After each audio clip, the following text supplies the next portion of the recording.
evening. Good to have you with us in this edition of the Urban Debate. Tonight, one more time, we're going to talk about the investigation going on in the Delhi riots case. And we talk about it again because today a large group of activists held a news briefing along with a few journalists to accuse the Delhi police of a partial probe. This in the light of the fact that Umar Khalid has been arrested by the Delhi police in reference to the Delhi riots. But first up, the biggest development that happened just a short while ago was the Delhi police filing its charge sheet in this one specific case where 15 of the 20 who've been arrested so far have been accused, named as accused. Names of Umar Khalid get mentioned, but they have not been added as accused yet. Before I go across to our panelists and have a conversation about whether or not Delhi police investigation is biased or selective, or if we are jumping to conclusions already, I want to go across to Alok. He's been tracking this story for us. He's joining me with the details that we know so far from the charge sheet. Of course, Alok, one very important thing is that it's a 17,000-page charge sheet. So for next several days, we will be finding interesting details from it. But what do we know so far about the Delhi police's case presented?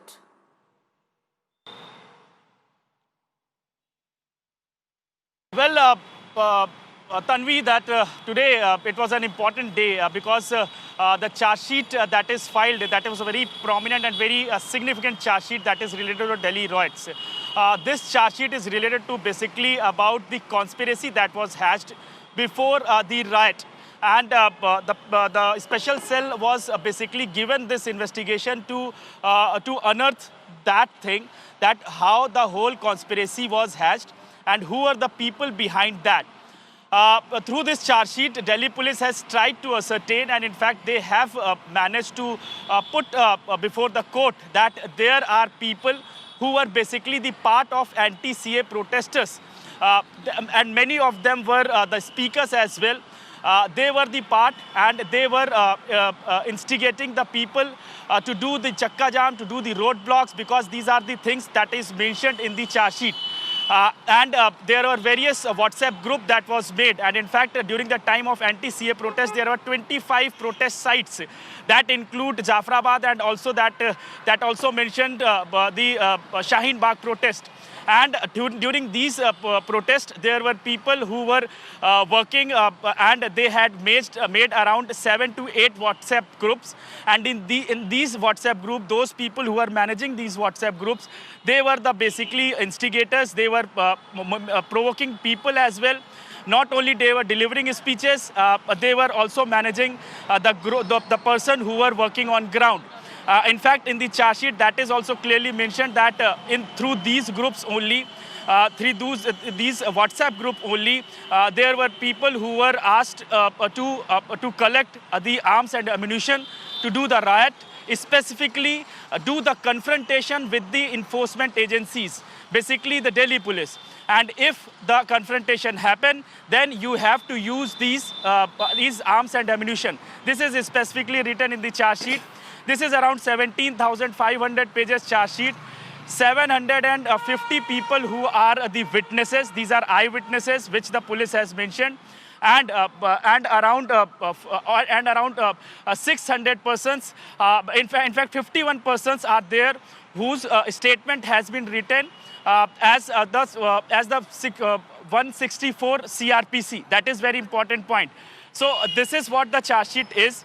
As of now, 20 persons have been arrested, and these are basically belonging to various student organizations, whether it's Jamia Coordination Committee members or Pinjra Tod members or other PFI members were also arrested. However, they got bail. 3 persons of them from the PFI, they got bail. So as of now, 20 persons have already been arrested. 15 have been charge sheeted as the accused. 5 persons are still there in the custody, and police say that they will also be made as an accused in the supplementary charge sheet when they will file. But there are many persons are still on the radar. Remember, Tanvi, through 2-3 days ago, there were 2 persons who were basically the member of these WhatsApp group. They were also called for questioning, but police say that many persons are radar, and in the coming days, some persons will also be likely to be arrested. Back to you. All right, Alok, so those are some very important details of what exactly is police's case as far as this specific charge sheet is concerned. Thanks so much for joining us, Alok. And let me tell this to our viewers. For you to understand the scale of the investigation that is being carried out, during these Delhi riots, there were about 16,000 PCR calls that were made. 751 criminal cases have been filed related to Delhi riots. 751 cases. 59 of these cases are with the crime branch SIT, the special probe team that has been set up. 691 of these cases are with the district police. There is one under the anti-terror law with the special cell. 1,153 people have already been charge sheeted. There are over 250 charge sheets that have been filed. There have been 581 Muslims charge sheeted, 572 Hindus charge sheeted. Now, keep this in mind as we speak about this specific charge sheet and the overall investigation as well. This charge sheet is about the people who planned the protests. The police says there were these conspirators who planned and organized these anti-CA, anti-NRC, anti-government protests. Then there were the instigators who riled up the emotions for those who were part of these protests. And then there were the foot soldiers who were on the ground as the riots unfolded. So there are layers to this investigation, and these are some of the things that we have to keep in mind. Now, what is it that at the news conference today, held by several activists, civil society members, what did they say? Well, they say that this entire Delhi probe itself is a conspiracy to thwart the anti-CAA and NRC movement. They say it's a conspiracy that's been hatched by the Delhi police, that the ones who were protesting are being picked up now and are being put behind bars. Those who have taught, cited, preached the constitution are today being accused of breaking the law and are being put behind bars, being named as rioters. The real culprits who instigated people on ground, they still roam free. That the democratic voices of dissent are being gradually implicated very, very slowly. In simple ways, the charge against Delhi police is that you are trying to silence those who spoke up loudly and boldly against the Citizenship Amendment Act, against the NRC, and came out on the street to protest, irrespective of whether they were violent, irrespective of whether they rioted or not. So then, is the Delhi police being selective? Let's look at the evidence in hand, let's look at the investigation so far and ask this question. Are they being selective? Is there a conspiracy, a malified intention here? And I say good evening to Shazia Ilmi, national spokesperson for the BJP, Mr. Yashovardhan Azad, former IPS officer, Karuna Nandi, senior advocate with the Supreme Court, Deshratan Nigam, also an advocate with the Supreme Court, and Mr. Harsh Mandar, a social activist and former IS officer, joining me this evening. Mr. Harsh Mandar, let's begin with you. From the argument that's been presented by the Delhi police, that there are conspirators, then there are instigators, and then there are rioters. There are about 250 charge sheets, over 750 cases that have been filed. Is it a fair charge to make that this investigation is actually biased? I think to anyone who sees what is happening impartially, there can be no doubt that it's an extraordinarily biased investigation, because there are many people who are on record on video having made hate speeches, who are close to the BJP, and not a single one, despite I had gone to the High Court and Justice Muralidhar had heard the case, given directions, but they said the time is not correct yet to file even an FIR, and an FIR has not been filed, even an FIR has not been filed, let alone a charge sheet against all of them. On the other hand, people who protested peacefully against the CA and the NRC and NPR have been picked up one by one and intimidated. Young people in particular have been targeted. Please, when you look at the people who have been listed here, most of them are young people. We have 5 women, all of them below the age of 31. Gulfisa is not mentioned here, but including her.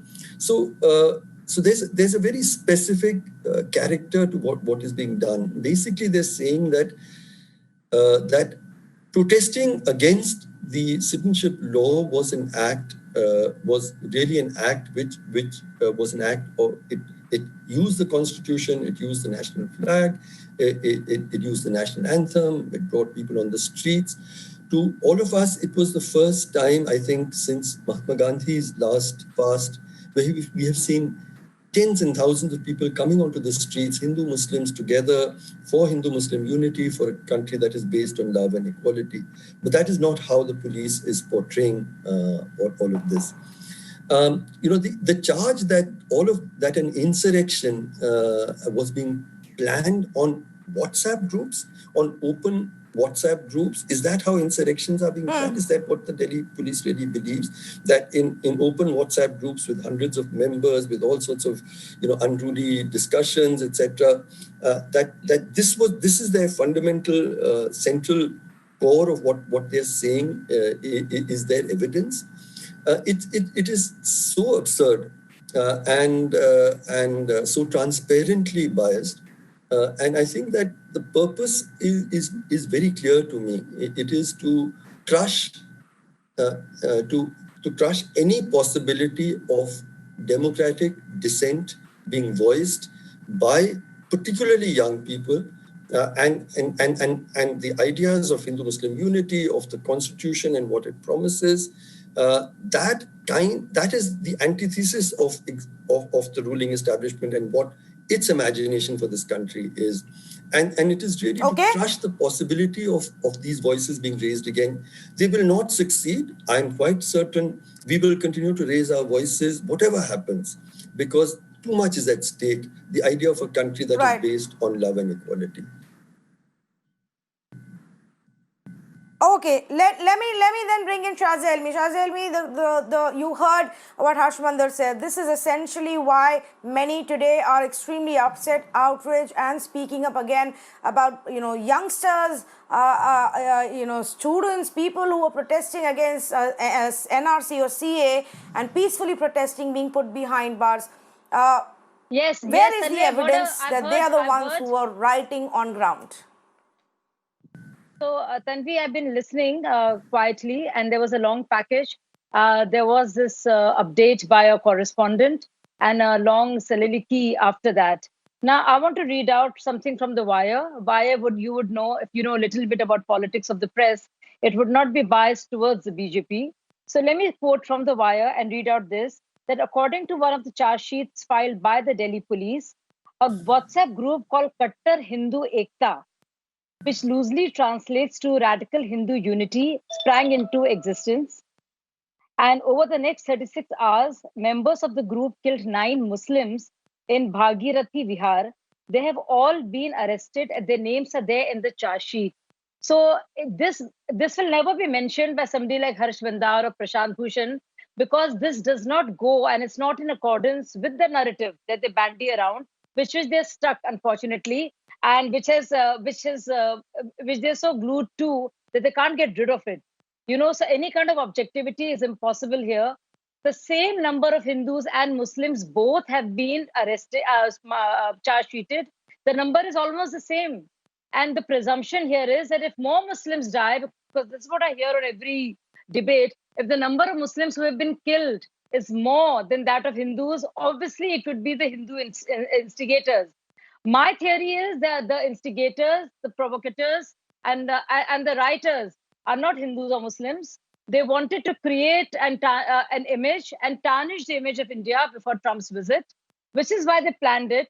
And of course, the more, and I hate to say it, but I don't mince my words, if at all more Muslims die, Khuda na khasta, God forbid, then the Hindus will be blamed and India would be considered a country where Muslims are targeted. So this only fits into their agenda, you see.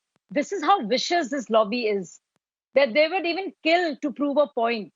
And WhatsApp groups, I'm sorry, whether it's Arab Spring or Anna Hazare movement, of which I was a part of, or Nirbhaya Andolan, of which again I was a part of. Everything happens on WhatsApp groups. Do not undermine the power, the intensity, and the hate these WhatsApp groups can carry. So please, which is why WhatsApp had to amend its laws, and it was prevented from sending hordes and hordes of messages at the same time. It is limited to 10 messages. It was done with a purpose. Okay. And if you see the number of Hindus and Muslim charge sheeted, you would realize that the number is almost the same. And Delhi special branch has actually picked up a constable, not a constable, sorry, a senior officer, who actually made some Muslims chant Vande Mataram. And his name is also in the charge sheet. So why doesn't anybody mention that? Right. And in fact, people should. Okay. Yes. So I actually mentioned these very important stories. I mentioned the number of people from different communities. Yes. These very important stories. They're not stories. These very important cases, which we have to thank Delhi police and the special branch of it. Nobody mentions them because it does not fit the cozy, cute agenda of these people who want to say that Muslims are being targeted. There are Muslims among whom there resides evil, and among such Hindus too. I'm sorry to say, but they're nobody's people. Right. You know, they're just rioters. Right. Okay. They don't have a religion. Okay, Shazia. Right. So one part is the rioters on ground, right? People who were there when the violence unfolded. The part we are talking about also right now is the conspiracy of it. Who planned it? Which side planned it? Which side instigated it? Which side wanted violence on the road? Which side wanted peaceful protests to turn into violence? Is the question. Before Trump's visit. Obviously, BJP would not plan it because BJP would want India to look good. They were BJP leaders. You know it and I know it. They were BJP leaders. They were BJP leaders on road threatening violence, threatening backlash. So please, the BJP yes. So there is nothing obvious here. There is nothing obvious here. Unfortunately, that's not even a question. Shazia, that's not even a question. That's not a question. There is nothing to ask, and I am not asking you a question. He roams free. That's what it is. He's not been investigated. It's a statement. I'm not asking you a question. I'm answering. I'm clarifying that. I know what you're going to ask. Don't you want to save time on your own show so that others speak? Isn't brevity the soul of television news? So you want to ask about Kapil Mishra, right? Am I right? I preempted you. Kapil Mishra went to the scene. No, I wasn't going to ask you anything. Okay. Well, go ahead. I wasn't going to ask you. You're right. Kapil Mishra went ahead and he said, we will be peaceful till Trump leaves. After that, won't listen to you.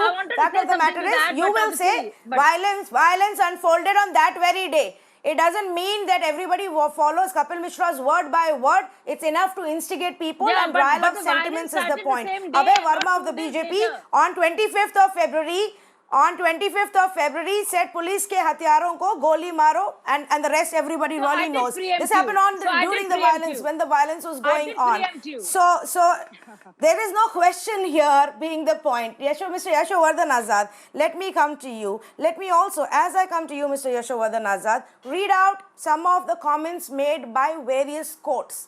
Now, since there are multiple cases, multiple charge sheets, on 27th of May, Patiala House Court said the case diary reveals disturbing facts. Investigation seems to be targeted only towards one end. No update on investigation regarding involvement of the rival faction. Delhi court itself, just when this was happening on 26th of February, said police failed to lodge FIRs against BJP leaders who allegedly made inflammatory speeches. Delhi court again on 9th of July said unwarranted allegations against Pinjra Tod activists. Agency leaked certain claimed evidence against the activists to the media.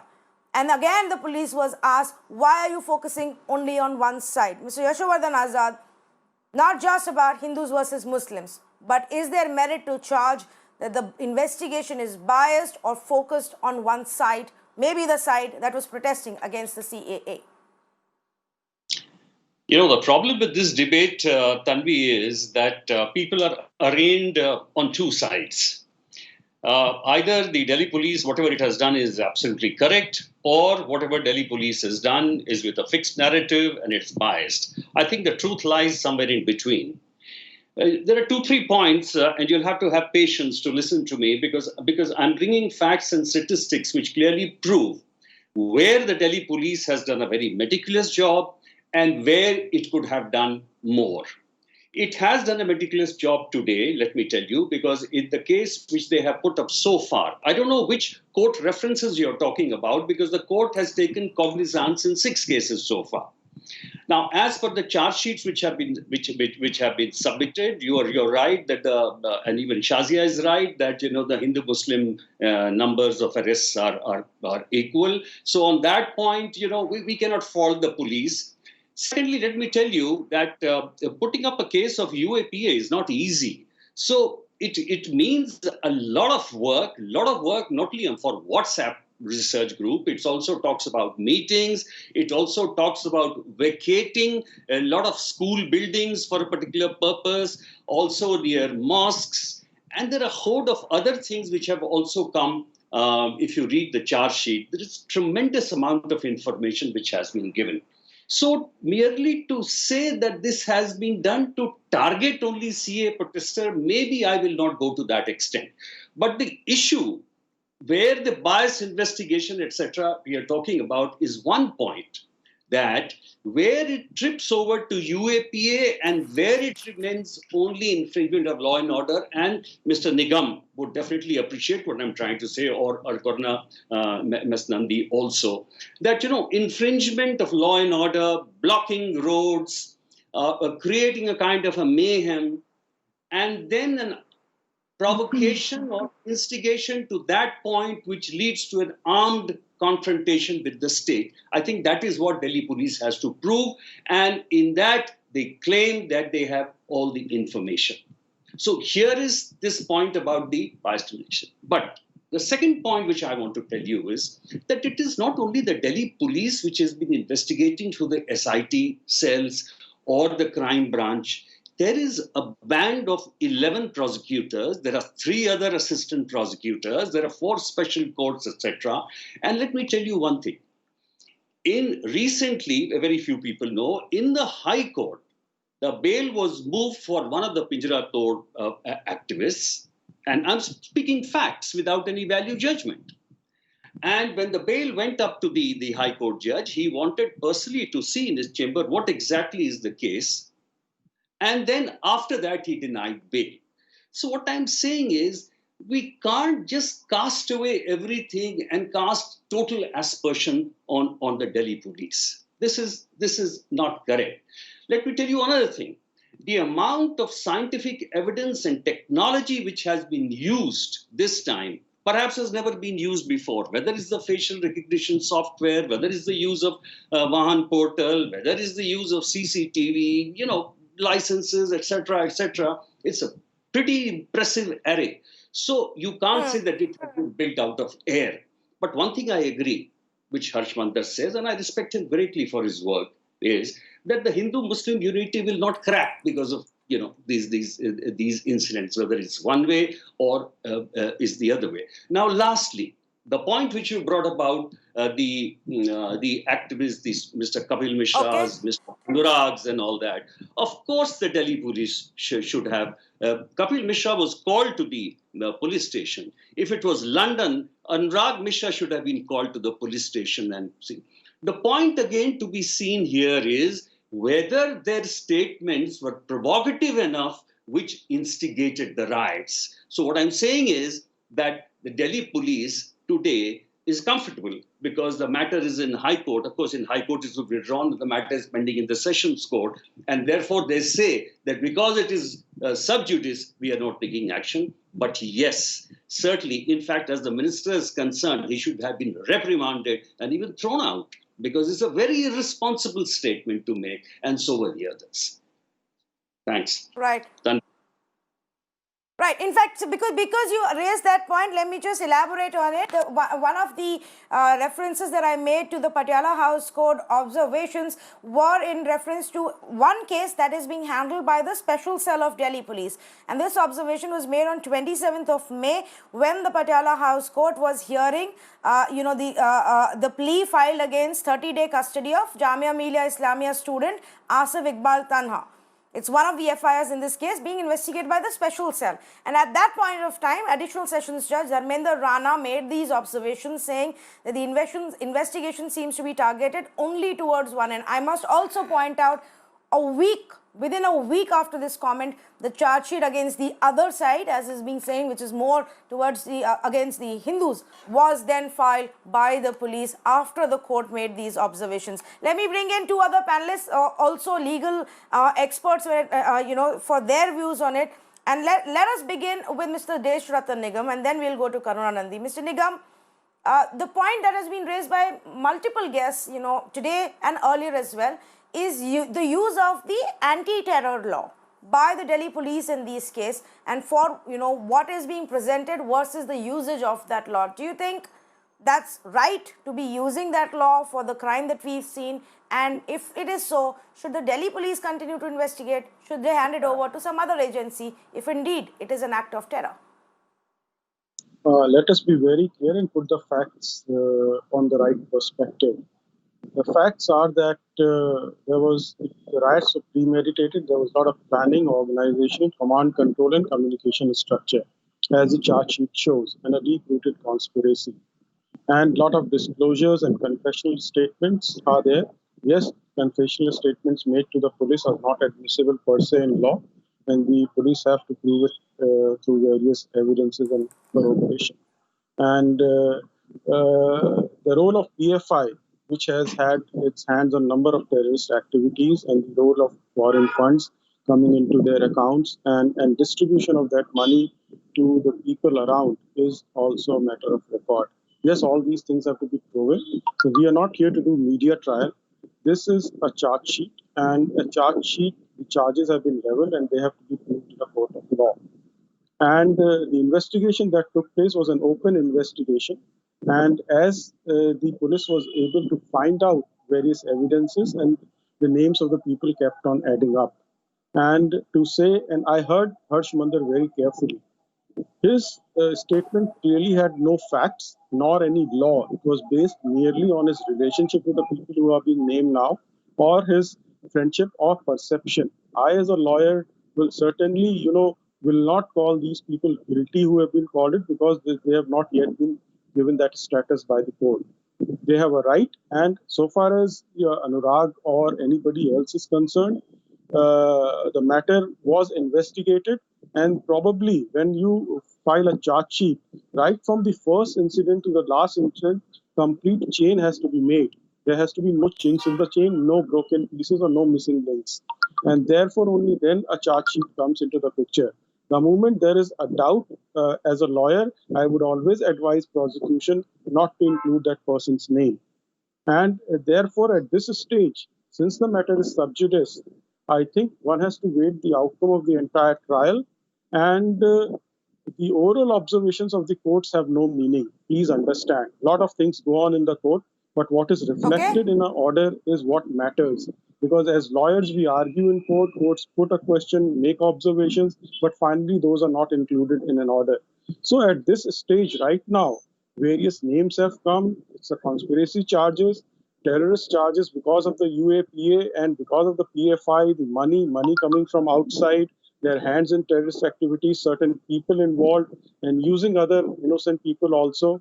Yes, if the state thinks the matter should be given to CBI or NIA, it's most welcome. I think it would be far more rigorous, and far more people can be brought under the net, because it would be it can cover the international conspiracy also, and both the people involved within the country. Okay, I understand the difference that you're trying to make on the legal part of it about observations versus order, but still, for a judge who's hearing a case, presiding over a case, to have that observation itself is reflective of what they think of the investigation at that stage. And I'm glad, sometimes this is said to ensure that the investigating agencies also don't deviate from the right path. Karuna Nandi, you've heard all sides. Do you want to respond to what is being said by Mr. Yashovardhan Nigam here?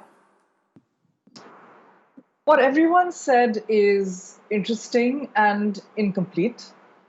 Nobody can have the complete picture at this point. This is absolutely correct. What Mr. Deshathan Nigam is saying, and he is somebody who's formally joined with the RSS, was two things. He was saying that if there is foreign funding, then that is suspicious in and of itself, and it is likely to be indicative of terrorist activity. That's one of the things that he was implying. The second thing that he was implying was that particular types of speech is something that you should, that investigation needs to happen as to whether they actually cause violence or not, right? There are two fallacies here, and they're both legal fallacies. I will also address what Mr. Azad was saying with regard to investigation being required into whether a particular kind of speech led to a particular kind of violence. Now, Mr. Nigam's averment that the fact that an organization had foreign funding is something that is unrelated to whether, for example, whether Umar Khalid was personally involved in a terror activity or not. Let us look at the allegations against Umar Khalid. What is being said about Umar Khalid, for example, is, and that is the case that a lot of people are talking about right now, right, is that he, in Amravati, spoke of the need to come out onto the streets around the time that Trump was coming to India. I think that the need that people saw for protest or not, and the Trump date is a little bit of a bogey. Because it's not at all clear to me that there was any hope on any side that Donald Trump was going to take any action or, indeed have very much interest in what was going on in our country at the time in terms of these kinds of matters, right? So to say that this was a date that was picked in order to have the riots and to engineer riots on this date, I don't know. I think it's a bit of a bogey, but that is my personal opinion. Factually, however, that same speech is extremely clear on what a few lines down. All speech, Tanvi, the law is very clear on this, whether it's Jagjeevan Ram judgment, whether it's the Shreya Singhal judgment, which I was a part of arguing, is very clear on this. It says that all speech must be seen in context. A few lines after he said these words, he said, "We won't respond to violence with violence. We won't respond to hate with hate. If they spread hate, we will respond to it with love. If they trash us with lathis, we keep holding the tricolor." Now, let us now give you a very brief list of dates with regard to fact. On the 27th of February, Anurag Mishra, a union minister, made a speech to a mass of people. And he said, "Desh ke gaddaron ko," and I quote, and I'm going to use the word because it is a quotation, and I think it's important for people to understand. And keep in mind that they should not be incendiary to anyone. "Goli maro salon ko" is what a large crowd of people who were extremely angry and already incensed, this is the way that they responded, right? This is on the 27th of February. On the 30th of February, there is a shooter that arrives in Jamia. And he had a gun in front of him. He was holding a gun. And there are visuals that are very easily available. And the visuals show that the members of the Delhi police, I want to be very clear that there are many, many upstanding, honorable officers of the Delhi police, right? But there were members of the Delhi police in that particular set of photos. Standing in the background, some of them were leaning on their lathis while a man was armed and pointing a gun at a mass of people and in fact then shot. This is 3 days later. Now, shortly thereafter, in the beginning of February, I think it was on the 1st of February, a man called Kapil Gujjar said, "Is desh mein sirf Hinduon ki chalegi," and he pointed a gun at the people protesting Shaheen Bagh. So here we have speech in which the government lawyers said to the High Court that yes, FIRs will be filed. This is not the time, as Mr. Mandar pointed out, right? No FIR against Kapil Mishra, no FIR against Anurag Thakur, no FIRs indeed against any of those people. Now, Shazia Almi mentioned a group called the Kattar Hindu Ekta Manch. in that Kattar Hindu Ekta Manch, the WhatsApp group, a number of videos of Kapil Mishra's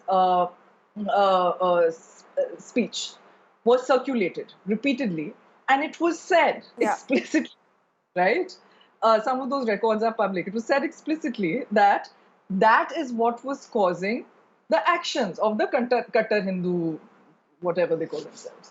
Now, the point is that has Mr. Mishra been included in this charge sheet even today? Even his speech. I'll just finish, Azia, and then of course you must come in. Let me just finish. Now, the point is that why has he not been included in the charge sheet? The shocking thing here. Now let us take a step back. Now, the shocking thing here is that we have some evidence in the public domain. We have speech on this side, we have speech on the other side. We have, unfortunately, our country has become so polarized that it has become this side and that side, right? So we have speech talking about coming onto the streets in various different contexts. Okay. In one context, it speaks explicitly of violence, it is on camera. In another context, it is blatant that they are talking about satyagraha, they're talking about protest. So let me just say this. Essentially what you're saying, Karuna, right? I'm coming to you, Shazia, but essentially, Karuna, what you are saying is that there is a difference between people who are organizing these protests, who were asking others to join the protest, make it a movement, a peaceful movement. Even Umar Khalid's speech that has become controversial, the later part of the same speech, he says that our answer to violence will not be violence, that our answer to hate will not be hate. And so while that has been ignored and he's been picked up, those who are actually making hate speeches, inciting violence speeches, those have not been punished as much as those who were simply asking for a peaceful protest. That's the differentiation I think that many are also making. Yes, Shazia, me first, and then we go across to other panelists. Shazia. So just two clarifications. You very eloquently mentioned the judgment and the comments made by the additional sessions court judge, Mr. Dharmendra Rana, and you said that it is he, and it's a fact that he indeed said that the judgment is one-sided. But let me also tell you, Tanvi Shukla ji, that it is the same Dharmendra Rana who refused bail to Zafura, the pregnant MPhil student, when she asked for it and her husband asked for it, who was arrested, because he said what she's done is not fair.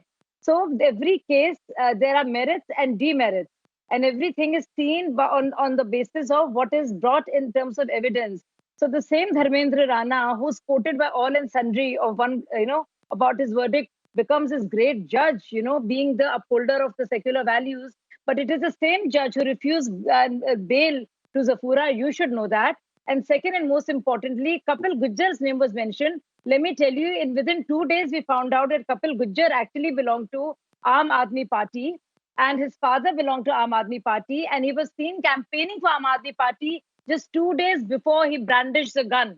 So, just few clarifications. What he said, you're absolutely right.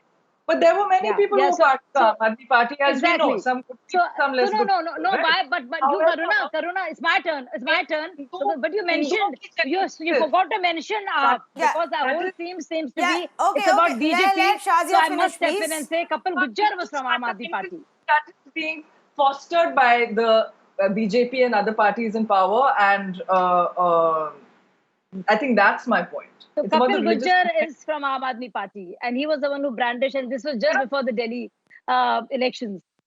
I think that is absolutely correct. I have no dispute with that.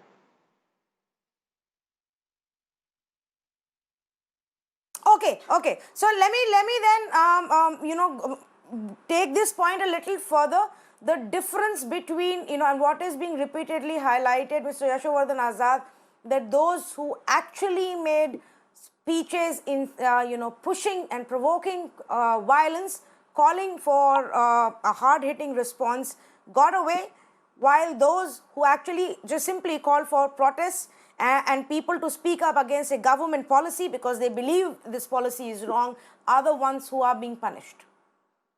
I think I maintain my stand. I don't agree with this that, you're talking about narrative with which the Delhi police is, going ahead. That's not true at all. I think the investigations have been impeccable in most of the cases. And that the debate actually, if you really see, is about a few activists, which was there even the press conference.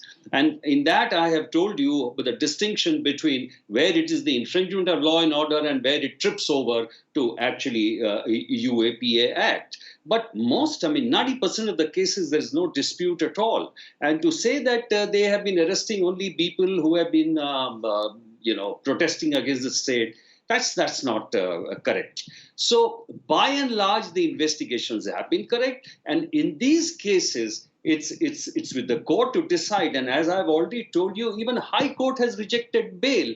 The honorable judge has seen in his chamber the evidence, the mounting evidence, and on that basis, the bail has been denied. And let me also say that what Shazia mentioned, that was an excellent detection, about the Hindu Kattar Ekta Manch or whatever it is, where the 9 Muslims were murdered. That was a very, very good case which was worked out.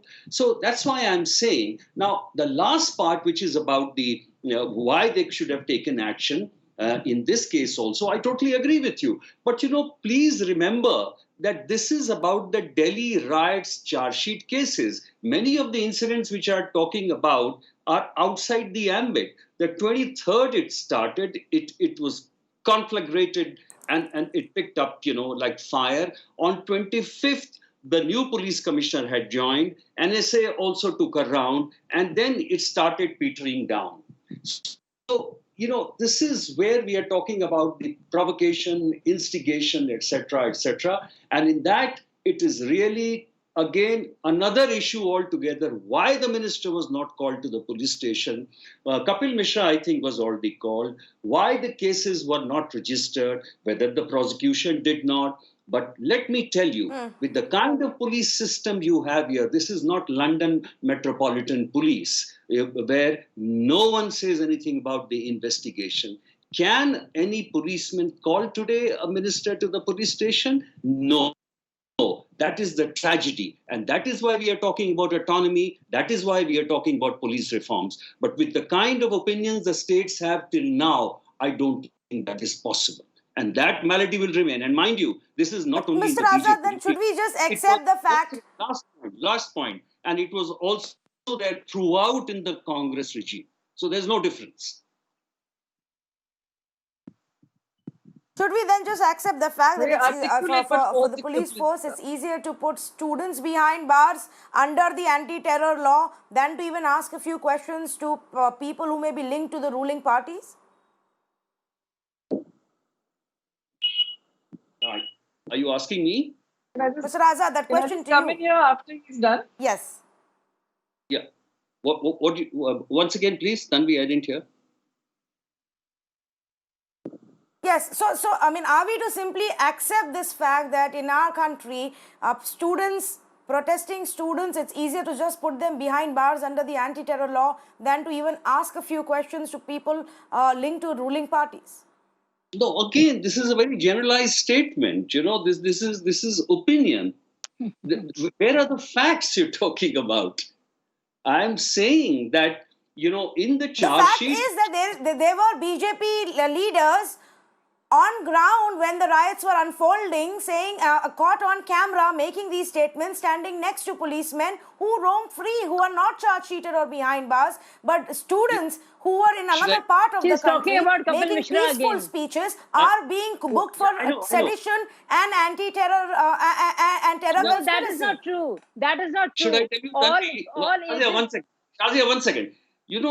Should I tell you something again, factual, neither this side nor that side? About Kapil Mishra's speech, even on one of the channels, I don't know which one, there were 6 or 4 honorable retired justices who were there, and they were asked whether this is a hate speech. And, 3 of them said, no, we can't make out anything because he says, the DCP Sahab, agar aap inko nahi hatayenge, to hum log hatayenge.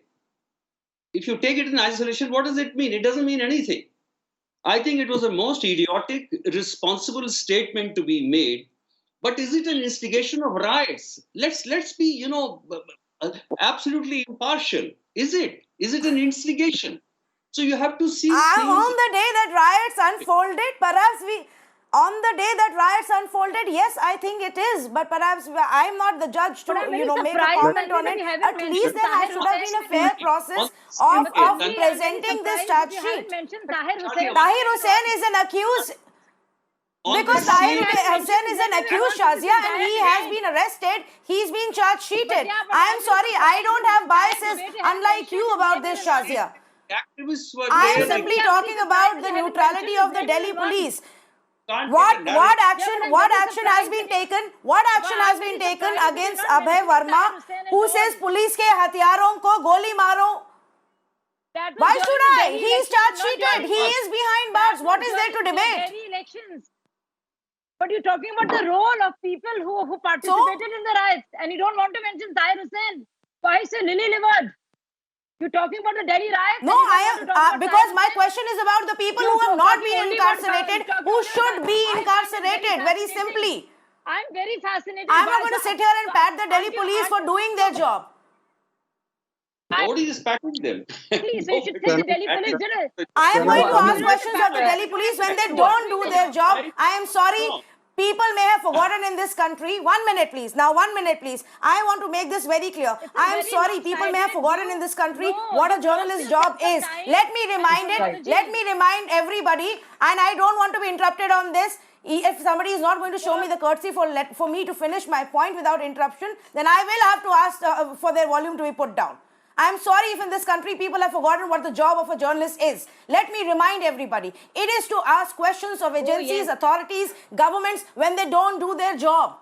When they don't do their job properly. The job of a journalist is not to constantly sit in one place and pat the backs of Delhi police or any other investigative agency or the government for doing their job. That is what they're supposed to do. When they don't do it right is when you ask questions. If you expect me or anybody else expects me, 1 minute please, I am not done talking here. I am not done talking here, Shazia Ilmi. Please do not interrupt me. It is not my job to sit here and pat the Delhi police on its back for getting Tahir Hussain behind bars and charge sheeting him. It is my job to ask questions why action was not taken against Abhay Verma of the BJP when he was on the streets saying police ke hatyaron ko goli maro. It is my job to ask that question. So please, by asking that question, don't you try to accuse me of any kind of bias. Every day in and out here, we sit and present facts and ask questions. Now, if others have forgotten, that's what journalism is. It's not my problem. Not my problem at all. Yes, Shazia Azmi, go ahead and make your point now. I'm saying that also means that we don't have to pat our own backs either. It also goes on to show that people like Kapil Mishra have been interrogated. This is underway. It also goes on to show that we have to study where is as the to what evidence for that? It also... No, he was... I think I just heard Mr. Yashovardhan mention where that is the case is underway. That he was asked... There was... There's no FIR, there's no other. Case. He was There's no called FIR to the because police station. He was There's called no to the FIR. police station. Not yet. There's no FIR, Mr. Azad. What about Abhay Verma, Yes. Mr. Azad, since you're so congratulatory of the If Delhi only, police? I'm sorry, if only you and I and political party representatives or experts, lawyers and former cops or even retired judges sitting on debates could actually decide on these cases. That's not how it works. We can discuss it. We can discuss it. It is the job of the police to present the facts, investigate a case impartially and present it to a sitting judge to make a decision. You both can be prima donnas and we should just bow our heads like that. I'm not going to fall for those kind of taunts. Yes, let's go back to the conversation that we are having. Let me bring in Mr. Deshrattan Nigam. I haven't had a chance to counter what some of the things are being said. Can I come in here very briefly? The discussion here is very much a discussion about speech. It's a discussion about speech. Let us all calm down and think about it.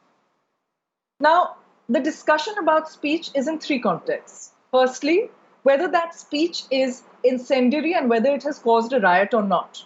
And that is the context within which there is the there is what I am saying, which is that a number of people like Umar Khalid and others have been wrongly booked because they did not speak of coming out to the streets and committing violence. They spoke of protest. And that is being conflated with, the right to protest is being conflated with the intention to cause riots. The blocking, the chakka jam is being conflated with the breach in law and order and causing riots. This is not sustainable under law. Secondly, when we speak of free speech, it does not include hate speech.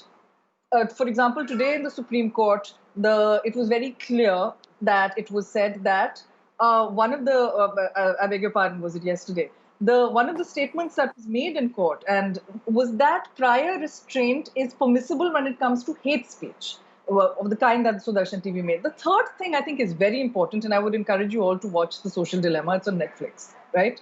Which is that what is happening today is that people are speaking in the context of opinions more and more and more, which is leading to the polarization and the destruction of places including our country and our democracies. So when we have a discussion which is on fact, and we have a journalist who is speaking of fact and who has done her research, and it appears, quite a lot of extensive research, and she's looked at charge sheets, etc. Somebody who is talking about, and I'm not speaking personally about Tanvi, I'm speaking about journalism of this kind in general, and looks at parties in power, whether it is the Congress and Congress-ruled states, whether it is the BJP and BJP-ruled states, then we must pay heed to that. Because keep in mind that today the BJP is in power. If you destroy all the independent institutions, then there is no future insurance. The same kind of vindictiveness that is happening today could happen to the people who are currently in the BJP and currently speaking up for the BJP. So, rule of law, good journalism, making sure that only speech that is a spark in a powder keg is something that is impugned under speech laws with proper evidence. Okay. Is in all of this. Right. Right. Okay, if I may just come in here because I'm a little short on time, I do want to go back to Mr. Nigam for his last comments on this. Mr. Nigam, fact of the matter also is that we need to highlight, and I began the conversation, with these details of about 750 cases that have been filed, over 1,100 people who have already been charge sheeted, an equal number from both religions. Also the fact that in many of these high-profile cases that have the arrests that have been questioned, the courts have gone ahead and denied the bail based on the merits that the police has presented. So should the people just wait and see what finally is the evidence that the police manages to present in the courtroom? See, denial of a bail as an impartial lawyer, let me tell you, is not a sign of being guilty. It is a sign that you might run away from the justice, or you might temper evidence, or you might influence the witnesses. That is all. That is why the bails are denied. And I agree with Mr. Azad on many counts. A lot of work has been done by police, but the perception which is being created is by citing isolated incidents, and they do not fall under the definitions of crime as given in UAPA or other laws. But the fact is the Delhi police investigation was all about connecting those incidents and giving evidence and bringing it under the charge sheet. And that is where so much of evidence, electronic surveillance, face recognition, everything comes out. And if somebody has a problem with the police functioning, there are enough provisions. I have utilized those provisions like 156.3 of CRPC. If somebody thinks that the police is not doing their job, go to the court, get the FIR registered, put the evidence that you have. But you can't be creating perceptions and opinions and then say file an FIR. If any one of us have that evidence, go to the court. Courts are open to register, direct a police to register an FIR if you have some kind of an evidence. But to sit here and to create perception and opinions and then to say that these people should be charge sheeted, I don't think a lawyer would agree to it. Okay, I just want to point out that 20 people have been arrested, of which so far only 15 have been named as accused in this case. And there was a big outrage even when the JNU scholar Sharjil Imam was arrested. In this charge sheet, he's not been named as an accused He's not part of those 15 people. Umar Khalid, of course, only just a few days ago got arrested. So the police will probably present the case and, if they find the evidence, name him as an accused only in a supplementary charge sheet. Completely out of time. Thank you so much for the panelists on all sides for joining us, as well as those who maintain a neutral stance, present us the facts, the right and the wrong as they see it. And that's what we do here. We present to you the facts. We present to you the arguments on both sides. We don't blank out one side. Our job is to tell you the facts. Our job is to ask the questions and demand an impartial investigation. Our job is to ask those who accuse the Delhi police of a partial investigation, why are you saying that? Prove your case. But yes, there is no doubt that in this specific Delhi riots instance, there have been those publicly making inciting speeches in the run-up to the Delhi elections and then to the riots, who've not been treated the same way as some of these young student leaders leading the students' movement against the Citizenship Amendment Act. I leave it for you to judge the rest. Thank you so much for joining us on this debate.